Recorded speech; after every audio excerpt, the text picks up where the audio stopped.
vamos a seguir avanzando, compañeros. Así es que aquí estamos ya presentes. Disculpen ahí las tardanzas, pero empezamos, compañeros, a trabajar.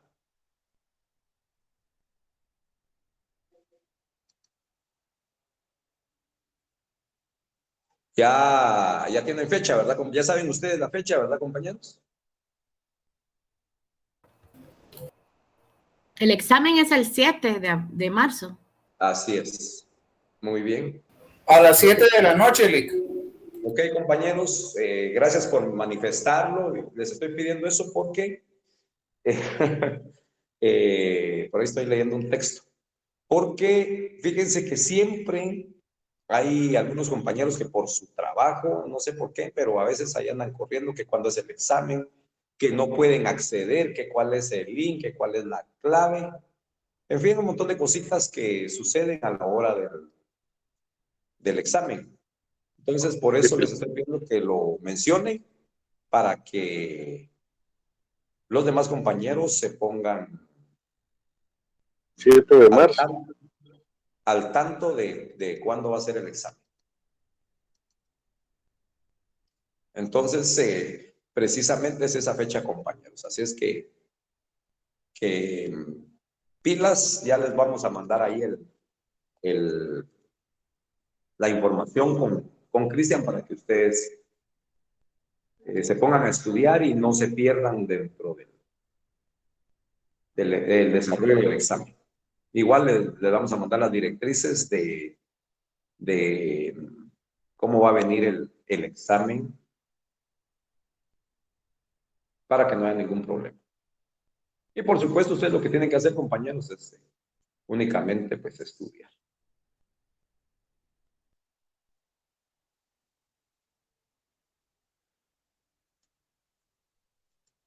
Entonces, vamos a continuar con nuestro desarrollo de los temas, compañeros, para que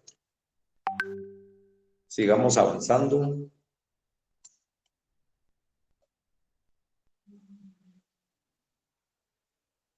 Estamos preparando, ahorita estamos viendo cómo vamos aquí.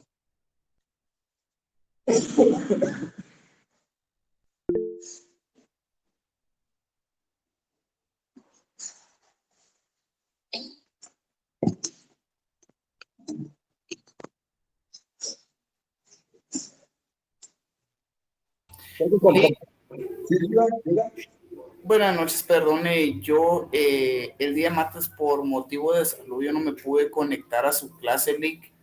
No sé qué fue lo último que vieron porque yo tengo anotada que las clases de violencia en el negocio jurídico, que era física y moral. Pero me imagino que eso ya dio la cátedra a usted de física y moral, ¿verdad? Exactamente, eso que usted acaba de mencionar lo vimos en la clase anterior, precisamente en la que usted dice que no pudo. ¿Qué fue la del día martes? Vamos a ver, sí, correcto. Eso lo vimos en la clase anterior. Entonces, muy bien. Ajá, vamos a continuar, compañeros, nos habíamos quedado en cuanto a ¿se acuerdan del negocio jurídico condicional? Estábamos hablando de la clase del negocio jurídico condicional.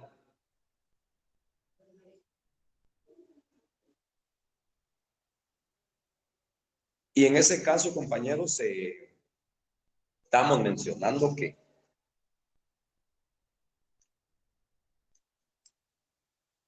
las formas de cómo se da el negocio jurídico condicional. Estábamos poniendo algunos ejemplos para determinar cuándo es procedente y cuándo no. Estábamos hablando, planteamos algunos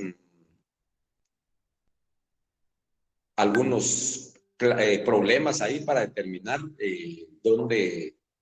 cómo es que surge un negocio jurídico condicional.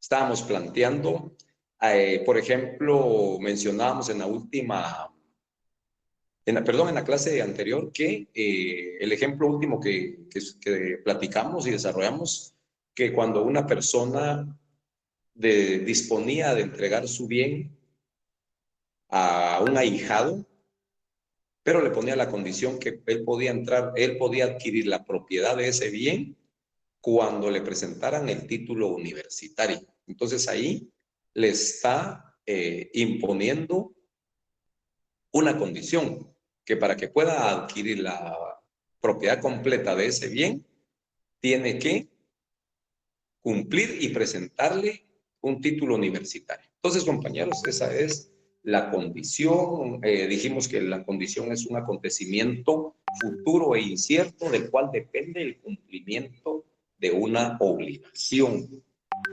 También hablamos que el negocio jurídico condicional surte sus efectos desde el cumplimiento de la condición, dice, salvo estipulación en contrario. Hablamos de clases de suspensión, la condición suspensiva, que es aquella que se opera, que se espera que se cumpla para que surja una obligación y también surja el derecho. Y hablamos que la condición resolutoria es aquella que al realizarse la condición termina con la obligación y el derecho, ¿verdad? Entonces, por ejemplo, ahorita ustedes van a decir, por ahí estaban consultando.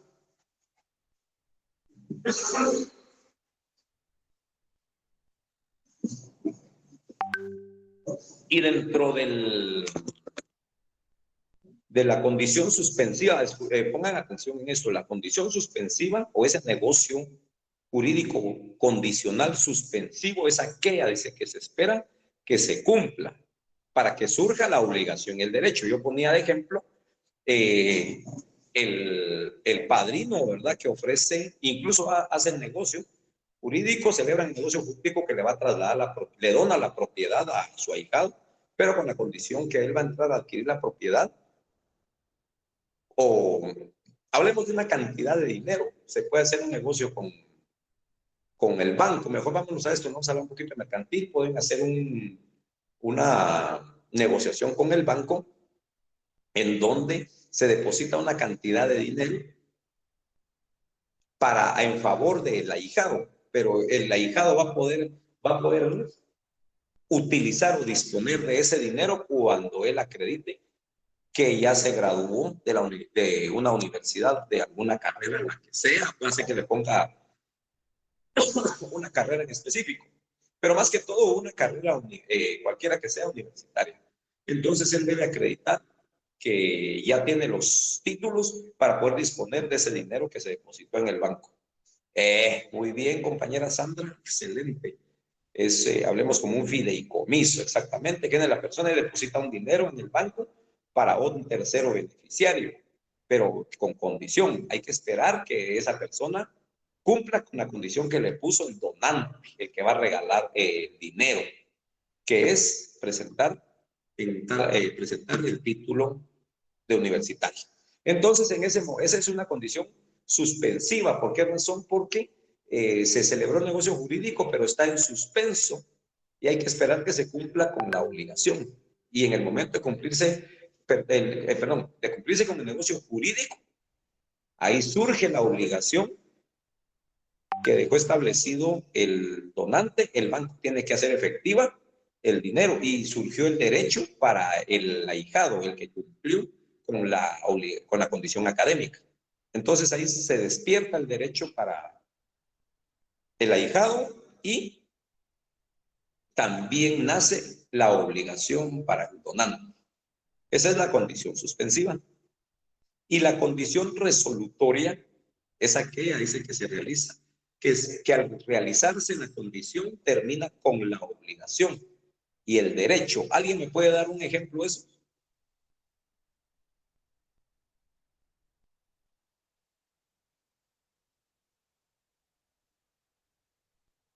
¿Alguien se le ocurre, compañeros? Está en el 1269.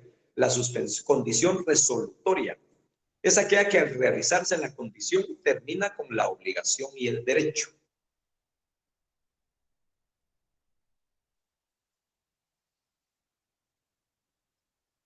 Perdón, licenciado, ¿qué artículo dijo? 1269. Gracias.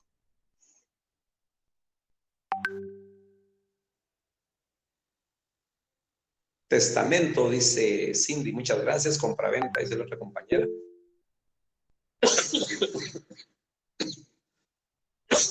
Perdón, pero sigo enfermo, jóvenes, pero aquí estamos trabajando. Lo bueno que a través del teléfono no los puedo contagiar. Vean pues, compañeros, en la condición resolutoria podemos poner de ejemplo la promesa de compraventa. ¿Por qué la promesa de compraventa, jóvenes? Alguien puede decirme, leamos bien, condición resolutoria es aquella que al realizarse la condición termina con la obligación y el derecho. Esa es la definición. Entonces, a mí se me ocurre en este momento el contrato de promesa de compraventa. ¿Podría ser ese un negocio jurídico condicional resolutorio? Sí, ¿Por qué? porque o sea, la cuestión era que había una promesa de compraventa y al realizarse la compraventa, pues ya hay una resolución. Ok, ¿alguien más, compañeros? Participen hoy o callen para siempre. Al participar, compañeros, no se les va a complicar el examen.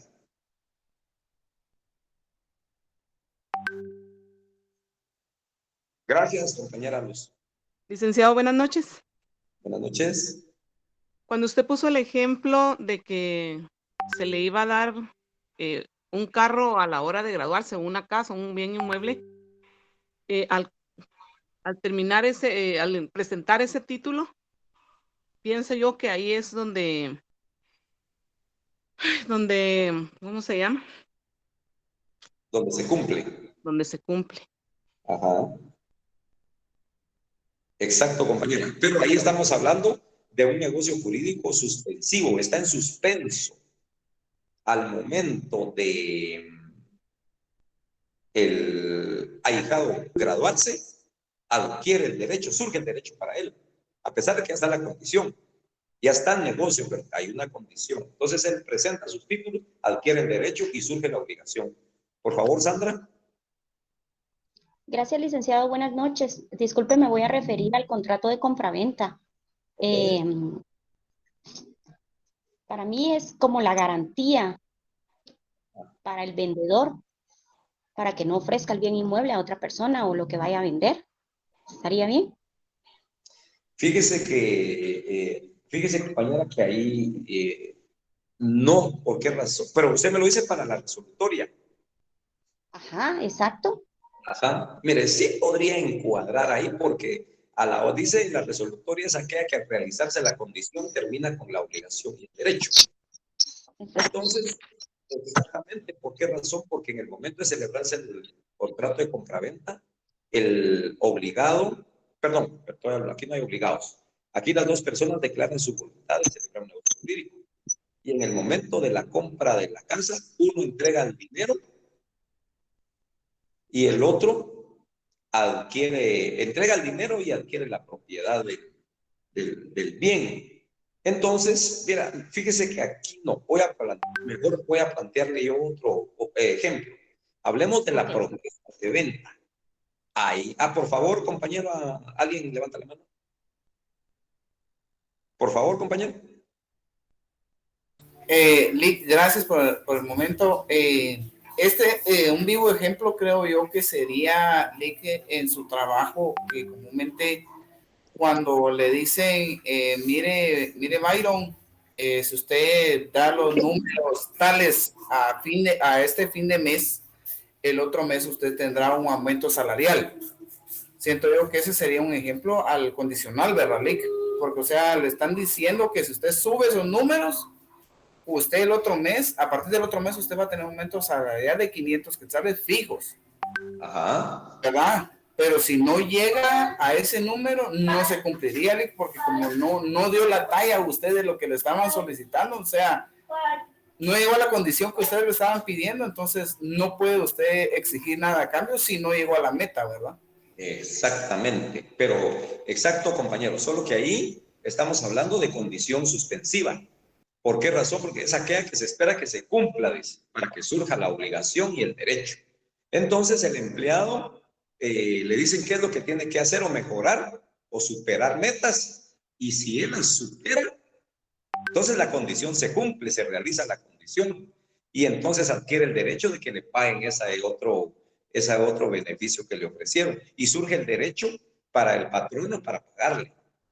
O sea, estamos excelentes, buen ejemplo, para la condición resolutoria suspensiva, pero para la condición suspensiva resolutoria, ¿ya? Lo que quiere decir aquí, compañeros, en esta condición resolutoria, que es aquella que al realizarse la condición, dice, termina con la obligación y el derecho. ¿Qué pasa aquí, compañeros? Que, por ejemplo, con la promesa de venta. Aquí, a la hora de prometer en venta algo, esta persona adquirió un compromiso, pero hay una condición, que el otro tiene que pagar en cierto tiempo la cantidad. Una compañera me ponía una compraventa, pero como las compraventas son de distinta forma, hay una compraventa al contado, ahí no opera la condición, pero en una promesa de venta sí, porque solo estamos haciendo una promesa, con la condición de que en el plazo de 2 años se va, o X tiempo, la otra persona ahorita va a dar un enganche y se va a quedar pagando una cantidad. ¿Ya? En ese compromiso, exactamente, en ese compromiso de la promesa a plazos, de la venta, estoy hablando, perdón, no así, en una promesa de venta es la palabra, en una promesa, un negocio jurídico de promesa de venta, entonces existe ya una condición donde ambos quedan obligados.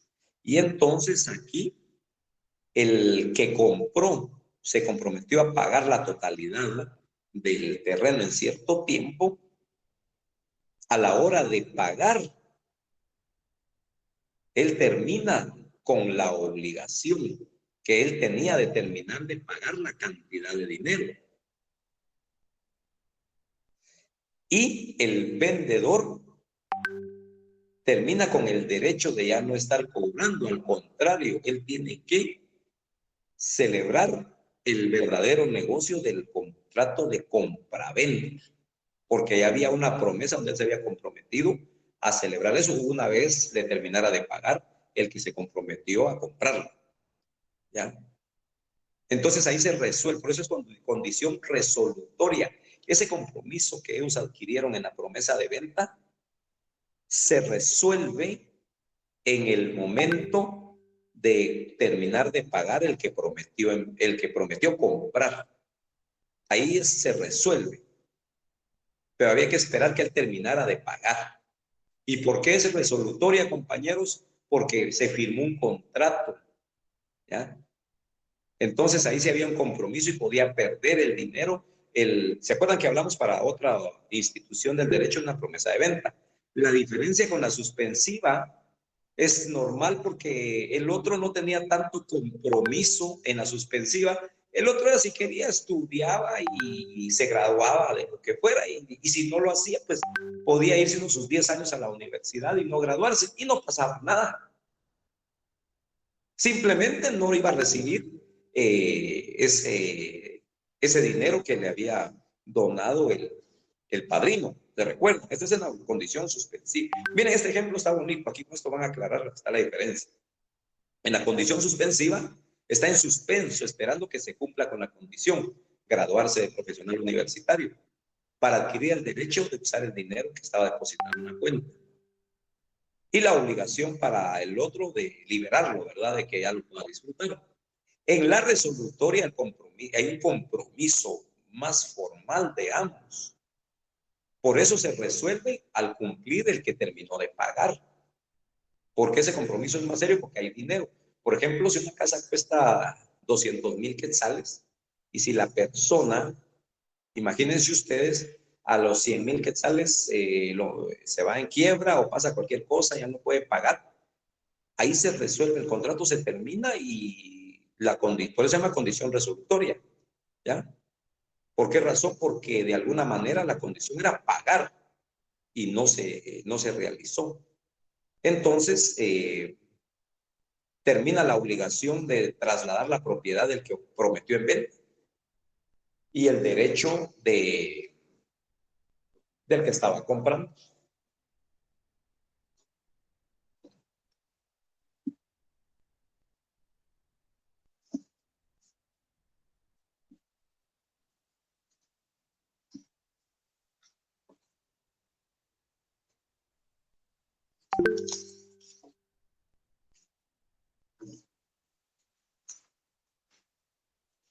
Permítanme, compañeros. Aquí estoy todavía.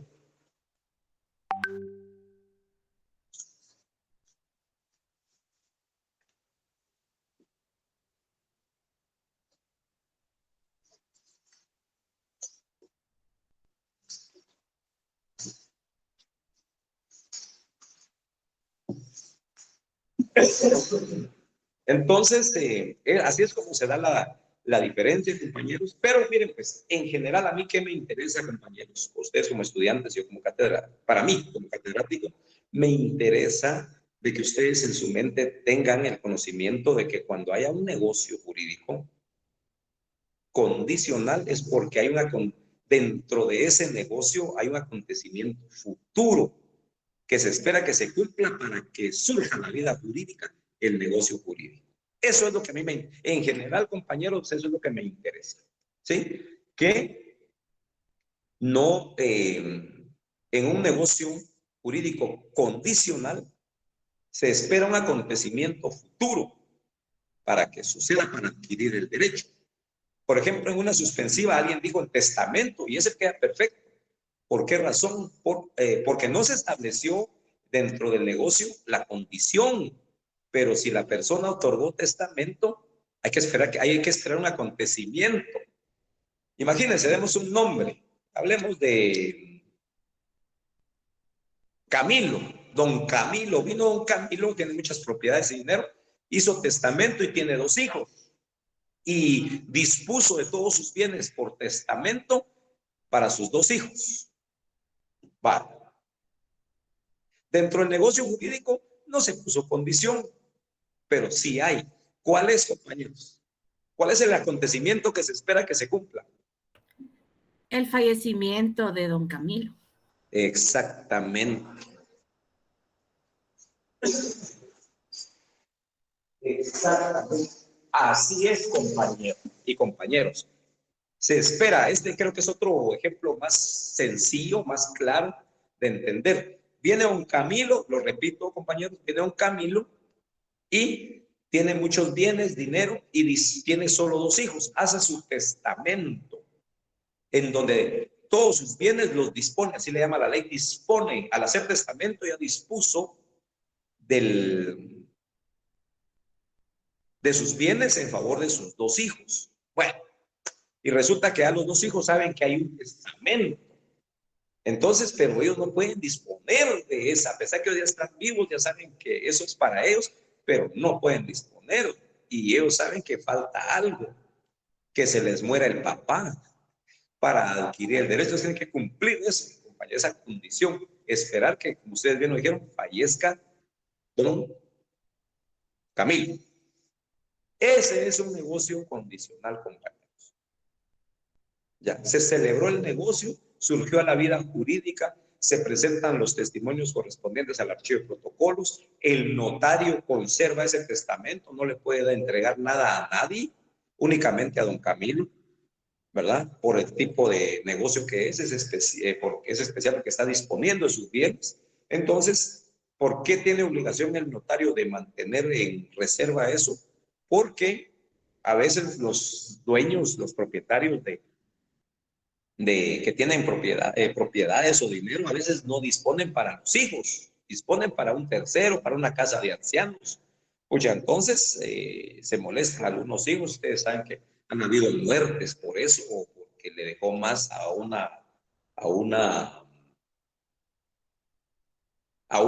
hijo que al otro hijo. A veces vivimos en una sociedad machista que a veces le dejan más al hermano más grande o a los hombres, y a las mujeres también les dejaba pero menos, ¿verdad? Ustedes así funcionaba antes.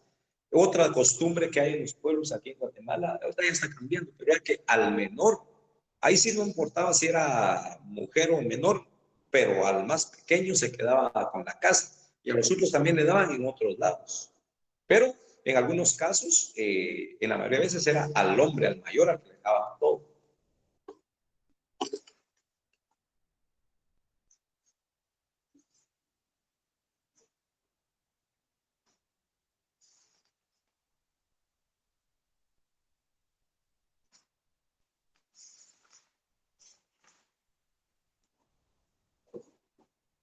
Exacto, compañero, así es. Entonces es lamentable esta cuestión. Ejemplo, en Estados Unidos sucede mucho que la mayoría compra un seguro de vida.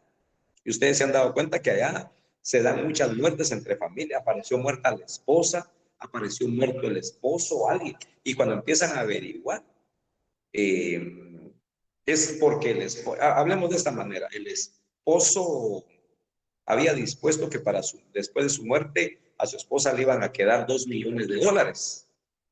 Cuando la esposa averiguaba que el seguro estaba averigua, porque creo que esto sí es público, que el dinero, que hay un dinero para ella a la hora de morir su esposo. Entonces hay una condición, ¿verdad, compañeros? Que es el fallecimiento. Entonces venían ellos y adelantaban esa condición, adelantaban ese acontecimiento, adelantan, esa es la palabra, adelantan ese acontecimiento para para que surja el derecho, ¿verdad? Porque está en suspenso, hay una condición. Y de repente pues aparecía muerto el esposo, ¿verdad, compañeros? ¿Y qué se a la hora de las investigaciones? Ajá. Entonces, a la hora de averiguar, resulta de que quien le dio muerte al esposo fue la esposa porque quería disfrutar de los $2 millones. O viceversa, el hombre al saber que ella compró un seguro de vida para él. Imagínense ustedes, si es jovencita, la esposa tiene 20 años y es muy saludable, entonces. Exacto, compañera. Oiga, está una compañera, creo que es compañera, ¿verdad? No le alcancé a leer, nos dice que ella le dejaron dinero. No vaya a decir aquí la cantidad, compañera, porque la podemos ir a buscar. Es broma. Aquí una compañera creo que dice que la dejaron beneficiaria de una cantidad dineraria y ella no sabía, ¿verdad? Entonces, compañeros, regresemos a Guatemala. Van a decir ustedes que mucho Discovery. Fue compañero, ok. Perdón, disculpa del caso, ya no leo bien. Entonces, regresamos a Guatemala aquí por esa razón, ya en cuestiones de testamento es muy reservado, es muy celoso con eso, y solo el notario tiene esa información. Hasta que fallece la persona, hasta que surge ese acontecimiento, entonces los familiares pueden ir a buscar al notario o ellos ir al archivo de protocolos para pedir el testimonio. Es un testimonio especial que está ahí guardado, sellado, bien sellado, y que se puede abrir solo después de que prueben de que falleció el que otorgó testamento. Ahí estamos, compañeros, un negocio condicional, ¿verdad? Entonces, estábamos hablando también, compañeros, que el negocio jurídico sujeto a una condición de que se verifique un acontecimiento dentro de un término, dice, caduca cuando después de pasado el tiempo establecido para realizarse no se cumple o antes si es evidente que no va a cumplirse también, ¿verdad? Por favor, Emerson. Licenciado, entonces en el caso es que no me ha quedado claro el ejemplo ese que usted puso para la condición suspensiva, me confunde, yo lo entiendo que aplica más para la condición resolutoria, porque al final, si al estudiante de derecho le prometen que le van a dar bienes cuando se gradúe, pues es un acontecimiento futuro también. Exacto. Entonces, ese ejemplo entraría en una condición resolutoria, no suspensiva. No, esa es suspensiva. Ahorita le voy a explicar, compañero. Excelente, así tiene que ser, compañero. Cuando no está claro algo hay que consultar. Vea, pues, lo que pasa es de que, miren cómo está el código Silva. Hay cosas que más adelante van a ir a ver ustedes, que es una cuestión, aparte de, ahorita estamos viendo cuestiones condicionales, y más adelante vamos a ir a ver cuestiones resolutorias. Entonces ahí van a aclarar esto de aquí más, pero me voy a adelantar a algo, para que puedan diferenciar, compañeros, ahorita, la condición suspensiva. Si quiere al ahijado, si quiere se gradúa, y si no, no. Y no pasa nada en el futuro. A eso me refiero. No pasa nada. Si él quiere, bueno, y si no, no, pero no. Él no va, si no se gradúa, nunca va a adquirir el derecho de disponer de ese dinero en el banco. Y nunca va a surgir la obligación del otro de entregarlo. Y ahí estamos. En la condición resolutoria, el negocio jurídico con condición resolutoria, hay algo especial. Que si se cumple, al cumplirse la condición que era de pagar completo la cantidad de dinero, el que ofreció vender el terreno puede ponerse negativo en trasladar la compraventa.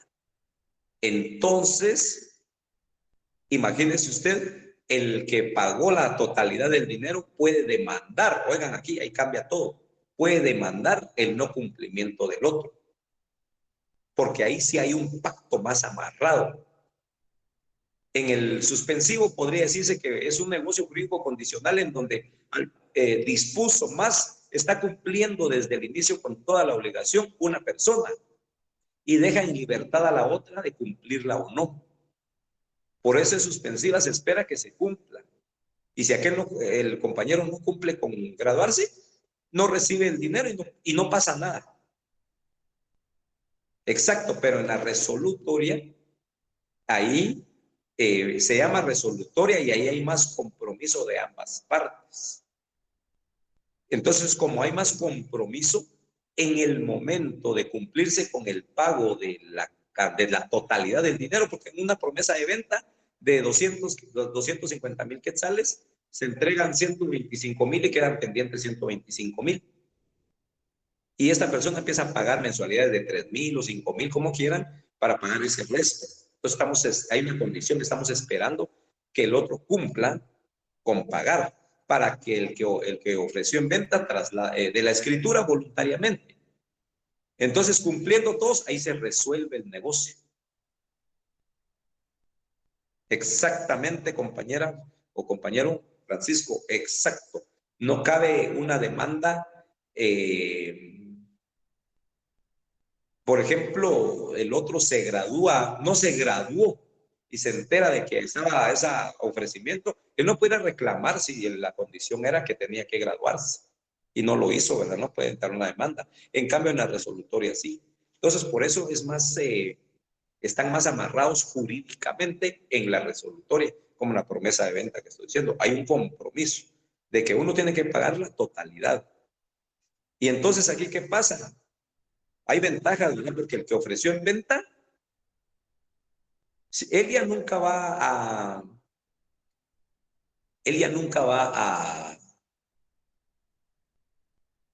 a iniciar una demanda y todo. ¿Por qué razón? Porque él ya recibió un 50% del dinero. Y si el otro no cumple con pagar la totalidad, pierde el 50%. Ahí se resuelve el negocio, porque así son los pactos. ¿Ya? No cumplió con la condición, se resuelve todo ahí, porque él lo cumplió, la condición fue a la mitad. Solo pagó 150,000, entonces el otro se queda con sus 150,000 y no pasa nada, porque así está pactado.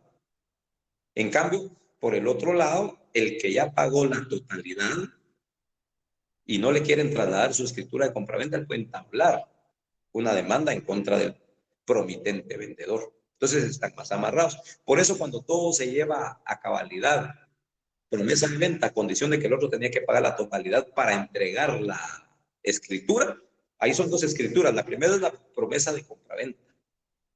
Ahí surge la condición que al recibir la totalidad del pago, tiene que trasladar la propiedad. Y la condición del otro es de que tiene que pagar toda la cantidad del negocio para exigir que le celebren la escritura de compraventa. Ahí se resuelve el negocio. En la suspensiva está en suspenso, también se espera que surja el acontecimiento, pero ahí si quiere lo hace otro y si no, no. Y no hay ni repercusiones para él. Pregunta, compañeros, ¿la caducidad y la prescripción son sinónimos o no?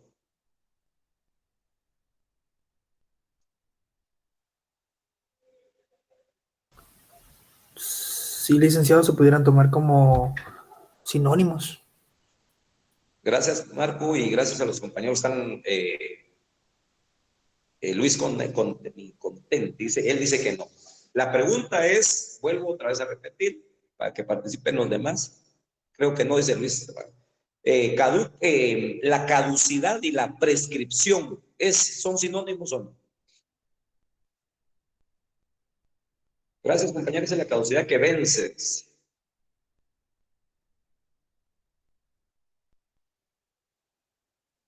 A ver, los que dicen que no, ¿por qué creen ustedes que no son sinónimos? No se puede utilizar para lo mismo.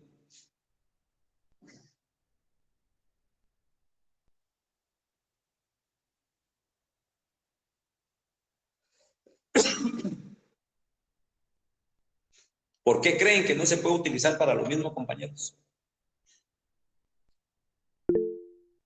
Por favor, compañera Luz. Yo creo que porque tal vez la caducidad establece un tiempo para ejercitar alguna obligación o hacer algo.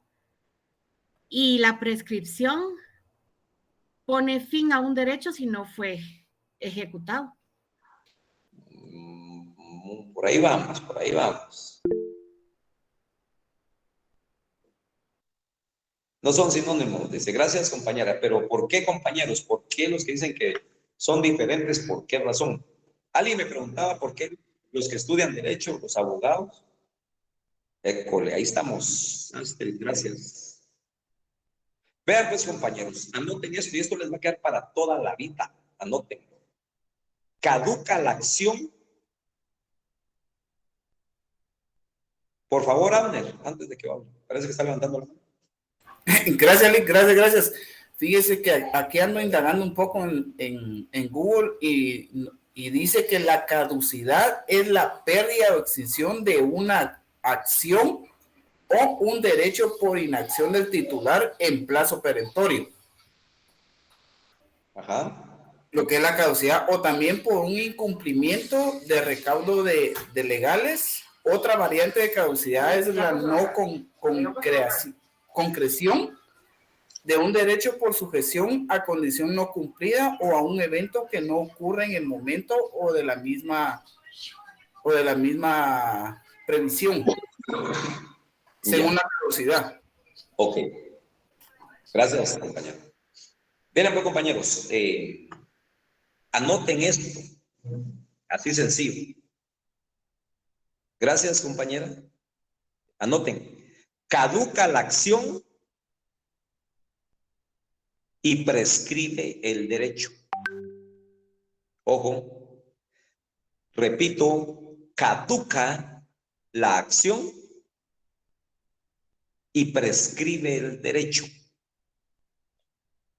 Entonces, en conclusión, no son sinónimos, no se puede utilizar para lo mismo, compañeros.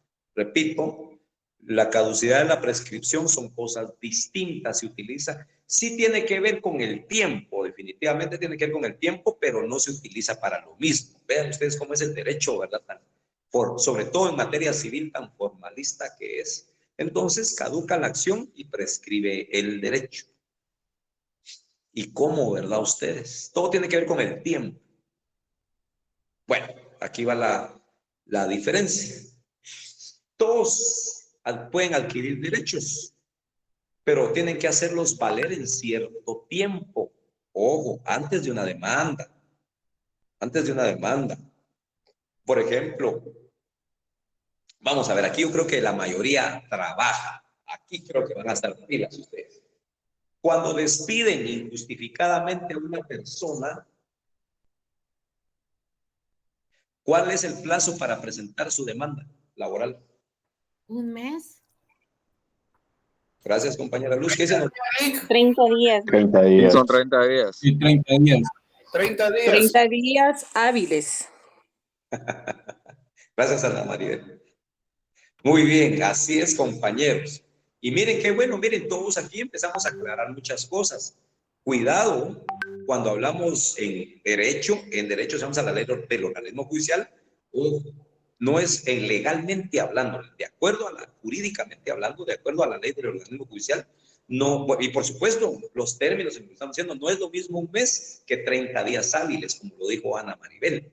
Y yo sé que la mayoría que escribió 30 días lo saben. Y todos, compañeros, no es lo mismo un mes que 30 días. Un mes va de corrido todos los días. En cambio, 30 días, como muy bien lo dijo Ana Maribel, y de plano los que escribieron 30 días, solo son hábiles. Bueno, ¿y qué pasa si esa persona que la despidieron injustificadamente no plantea su demanda laboral dentro de los 30 días hábiles?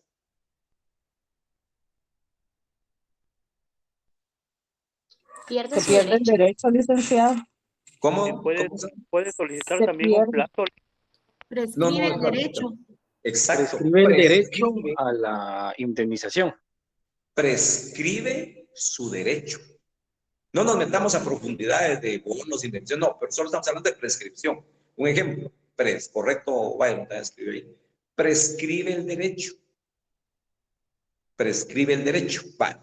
Y ojo, aquí les regalo otro tips. En materia laboral no opera la caducidad. Ojo, en materia laboral no opera la caducidad. Pero el ejemplo que puse en materia laboral porque la prescripción, hay un apartado en el Código de Trabajo donde establece los tiempos y ahí dice prescripción. Bueno, no soy laboralista, pero creo que está en el 264, creo que si no estoy mal, por ahí. Entonces, pero ahí está la prescripción. Y dice que tiene 30 días para plantear la demanda para su indemnización. Si no lo hace dentro de esos 30 días, prescribe su derecho. Bueno, y entonces, ¿dónde incluimos la caducidad de la instancia? Esto sí es puramente civil, aunque aquí prescripción y caducidad sí es utilizar los dos. Aquí viene, compañeros, para que no se pierdan. La caducidad, esta va a empezar a operar después de haber planteado una demanda, cuando ya hay un proceso abierto. Entonces ya puede operar, ahí opera la caducidad de la instancia. ¿Se dieron cuenta? ¿Qué pasa? Se entabla o se inicia un negocio, un juicio civil, el que ustedes quieran. Ya van a entrar a ver juicios ordinarios, orales, sumarios, ejecutivos. Bueno, cualquiera que ustedes quieran. Pero hablemos del ordinario. Y resulta que se plantea el juicio y empieza a desarrollarse, a presentarse las demandas, a defenderse, a atacar, por escrito, todo lo en materia civil. Pero de repente, el juez resuelve y de ahí se queda el proceso ahí parado, sin actividad, ni por la parte demandante ni por la parte demandada.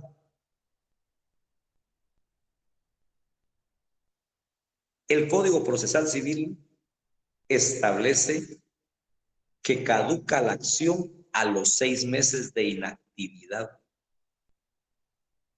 en primera instancia y en segunda instancia a los 3 meses, pero no nos vayamos a los plazos porque ahí los voy a ir a confundir. Hablemos solo de qué es la caducidad de la instancia y qué es la prescripción del derecho. El derecho ya lo tiene la persona y prescribe su derecho porque no lo utilizó en el tiempo que la ley le permitió, como el caso del despido injustificado. Pero la caducidad de la instancia ya existe un proceso y es por la no actividad, no hacer. En materia civil, todo es a pedido. El juez no puede resolver solo por él mismo. En materia civil es rogado, es a ruego, es a pedido de las partes. Si las partes no piden, el juez no puede adelantarse. Entonces llega un estado. Llegó un estado en el que el proceso ahí se quedó parado y nadie lo activa. Entonces, al que beneficie puede plantear la caducidad de la instancia. Puede ser para los dos. Les pongo un ejemplo verídico. Estábamos en un juicio ordinario. Yo estaba del lado, yo era el abogado director de la parte demandada. Nos notifican e inicia el proceso, pero llegó un momento en donde el proceso se quedó estancado. No activaba la parte actora. Y nosotros como parte demandada no nos convenía actuar, no teníamos que hacer, teníamos que esperar que el juez resolviera. El juez resuelve y dice que, vean, pues, resuelve y dice, por recibido el memorial y estése pendiente para resolver lo que se considere más adelante. Entonces todo tenía que ser de parte de las partes. Alguien tenía que activar, pero a nosotros no nos convenía. Pasa un mes, 2 meses, 3 meses, 4, 5, 6. Bueno, y yo cuando ya iban 5 meses y no activaba la otra parte, empecé a pensar, y bueno, pensé en la caducidad de la instancia. Cuando ya iban 5 meses y medio, empecé a ir al juzgado solo a ver el expediente, a verlo. Preparé mi incidente de caducidad de la instancia, mi memorial, esperando y pidiéndole a Dios que no activara la otra parte. Y así fue, compañeros. Dejé pasar los 6 meses y al día siguiente de los 6 meses fui a ver otra vez el expediente y no había nada activado por la otra parte. En ese momento presento mi memorial de caducidad de la instancia y a la hora el juez resolvió que se anulaba todo el proceso por la caducidad de la instancia. Posiblemente la otra parte iba a ganar el juicio si hubiera continuado. Puede ser de que la parte actora ya no le pagó al abogado sus honorarios, el resto de sus honorarios o algo pasó y por eso no activó el proceso. No sé qué pasó, pero nos benefició a nosotros. Esa es la caducidad de la instancia, como ya hay un proceso y eso tiene que ver con las fases, los plazos dentro del juzgado. Y el derecho prescribe, porque es un derecho que usted lo tiene para adquirir algo o perder algo también. Espero hayan logrado captar ahí cuál es la diferencia entre una y otra, pero sí son distintos, compañeros. En la siguiente clase, compañeros, vamos a hablar acerca de las obligaciones sujetas a plazo. Mucha atención, obligaciones sujetas a plazo. Y aquí tiene que ver con el tiempo y dice que son aquellas en las que la adquisición o extinción de un derecho dependen del transcurso del tiempo determinado. Por eso interesante hablar un poquito de la caducidad y la prescripción. Poquito vamos a hablar de ya estamos hablando acerca de las obligaciones sujetas a plazo. Son aquellas obligaciones en las que la adquisición o extinción de un derecho dependen del transcurso del tiempo o de un tiempo determinado. Artículo 1279. Ahora yo les pregunto a ustedes, ¿qué entienden ustedes por el plazo? ¿Qué es el plazo? En sus palabras, compañeros. El tiempo. Un lapso de tiempo determinado, Lick. ¿Cómo? Un espacio de tiempo determinado. Ok, correcto. O un tiempo establecido en el cual durará el proceso, Lick. Correcto. Sí. Exactamente, por ahí vamos. Ajá, entonces dice, correcto, artículo 1279. Bueno, la definición de las obligaciones sujetas a plazos, se las repito, son aquellas en que la adquisición o extinción de un derecho dependen del transcurso de un tiempo determinado. Artículo 1279, repito. Obligaciones sujetas a plazo son aquellas en que la adquisición o extinción de un derecho dependen del transcurso de un tiempo determinado. Artículo 1279. ¿Y qué es el plazo? Yo les pregunté a ustedes, aquí les va una definición. Es un periodo de tiempo que marca el momento en que inicia o termina una obligación.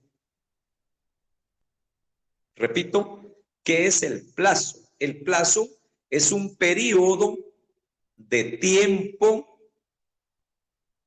que marca el momento en que inicia o termina la obligación. Y ojo también con algo.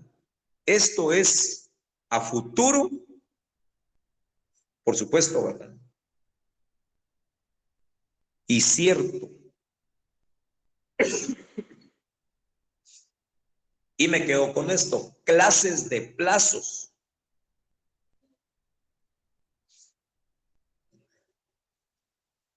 Tenemos el plazo contractual,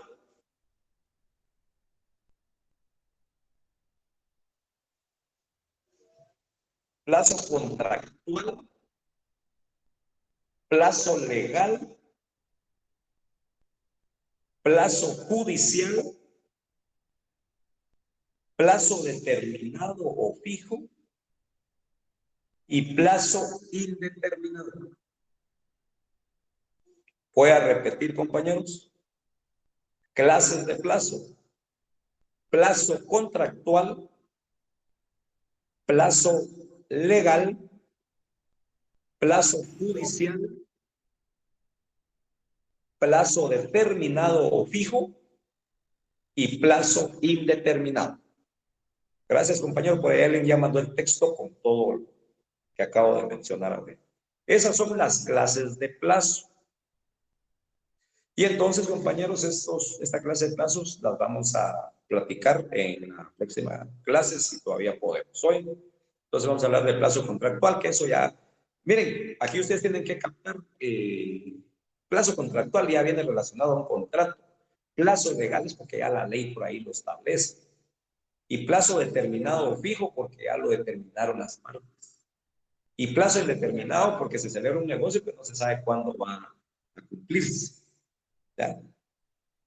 Para que ya se lleven ustedes una idea de cómo vamos a desarrollar el tema en la siguiente clase. ¿Verdad? Repitiendo, clases de plazos, contractual, legal, judicial, determinado o fijo y plazo indeterminado. Con eso nos quedamos, compañeros. Tengan ustedes la mejor de las noches y nos miramos el día, ¿qué? Martes, si todavía podemos. Buenas noches. Gracias, licenciado. Que descanse.